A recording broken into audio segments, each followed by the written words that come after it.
अस्सलाम वालेकुम। हैप्पी किसान पाकिस्तान तो खुश आमदीद जी दोस्तों।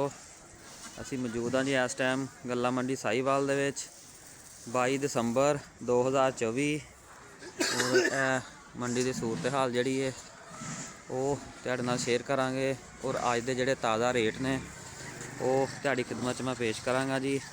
ओवरऑल अगर मंडी की सूरत हाल देखिए तो तकरीबन मंडी जी है वो खाली है, माल जड़े बहुत कम आ रहे हैं।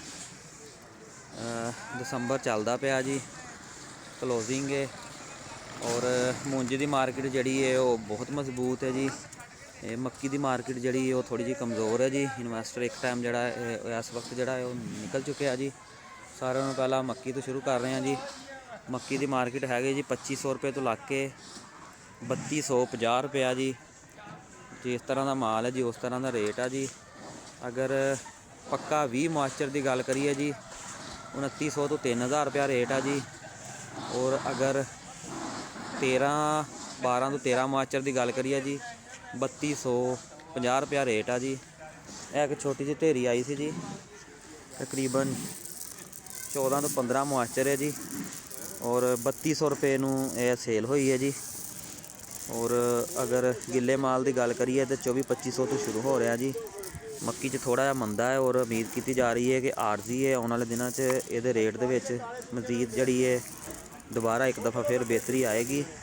और इस तो बाद तिलों की मार्केट जी 12,000 रुपये तो लैके 13,000 रुपया जी। बाजरे की मार्केट 3,000 तो लग के 3200 रुपया जी। गंदम का रेट 2900 रुपया गल्ला मंडी साहिवाल का जी।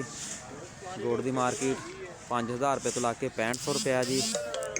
और इस तो बाद अगर मूंजी की मार्केट की गल करिए, मूंजी की मार्केट जी बहुत बेहतर है। कटर वाला माल 4800 रुपये तो लग के 5200 रुपया 1509। और हाथ वाला माल जोड़ा 1509 है वो 5000 रुपये तो लग के 5500 रुपये तक गल्ला मंडी साहिवाल जोड़ा है वो सेल हो चुके जी। मूंजी के रेटों के जी है वो काफ़ी बेहतरी जी आ चुकी है। सरसों की मार्केट 7000 रुपये तो लग के 7400 रुपया जी। और जो दोस्तों गल्ला मंडी साहिवाल के जोड़े ताज़ा रेट से तुहाडी खिदमत पेश किए गए आ जी। कोशिश की जाती है जी हैप्पी किसान पाकिस्तान के नाल जोड़े लोग जुड़े आ उन्होंने मुख्तलिफ सब्जियों के नाल ज़रई अजनास गल्ला मंडी के रेट जोड़े ने वो भी दिते जान।